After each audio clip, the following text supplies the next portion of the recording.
Vous voulez savoir à quel point le mental, c'est quelque chose de puissant? Alors, regardons la paracha de Béchalach. Dans cette paracha, le peuple juif se retrouve face à une situation inextricable. Pourquoi? Parce qu'en fait, ils ont quitté l'Égypte. Ils ont dit à Pharaon, ça y est, on prend nos clics et nos claques. Pharaon les a laissés partir. Et donc, en fait, ils ont quitté l'Égypte, mais ils se retrouvent face à quoi? Face à la mer des Joncs, une mer agitée. À droite, les bêtes sauvages, à gauche, les montagnes, et derrière, qu'est-ce qu'ils entendent? Les Égyptiens qui courent à leur trousse. Ils sont en fait bloqués de toutes parts, comme lorsque nous nous retrouvons parfois bloqués de toutes parts. Ça peut être dans une situation de couple, dans une situation professionnelle ou personnelle ou familiale. Et on se dit, mais je n'ai aucun moyen de m'en sortir. Alors vous connaissez la suite de l'histoire, on la connaît tous. On s'imagine très souvent que tout d'un coup, ils ont avancé un petit peu et paf, la mer s'est ouverte en deux devant eux. Eh bien, pas du tout. Nos sages nous disent qu'il a fallu qu'il y ait un individu qui s'appelle Nachshon ben Aminadav qui a eu le courage de se lancer à l'eau en se disant « si j'avance, il y aura un miracle et ça va marcher ». Maintenant, viennent nos sages, le Midrash, Mechilta, et nous dit que parmi ces juifs qui étaient face à la mer, eh bien, il y a quelques factions qui se sont créées. Il y en a qui ont dit, bon, vous savez quoi, on retourne en Égypte, laissons tomber. Il y en a qui ont dit, non, on va faire la guerre, alors qu'ils n'étaient pas armés.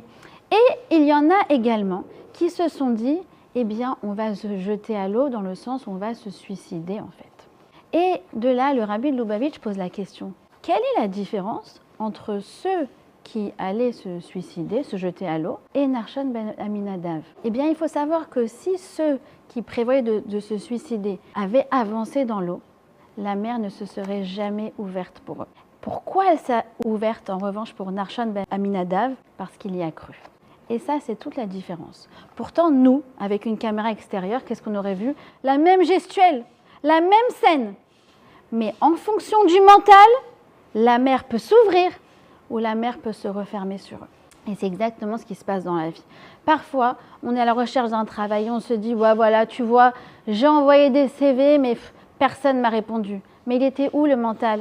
Le mental, il était perdu d'avance et donc du coup, les portes ne se sont pas ouvertes. Et c'est comme si le fait d'envoyer des CV, c'est juste pour justifier que finalement, voilà, on est au chômage et on y reste. Et on assiste à une belle séance de quoi?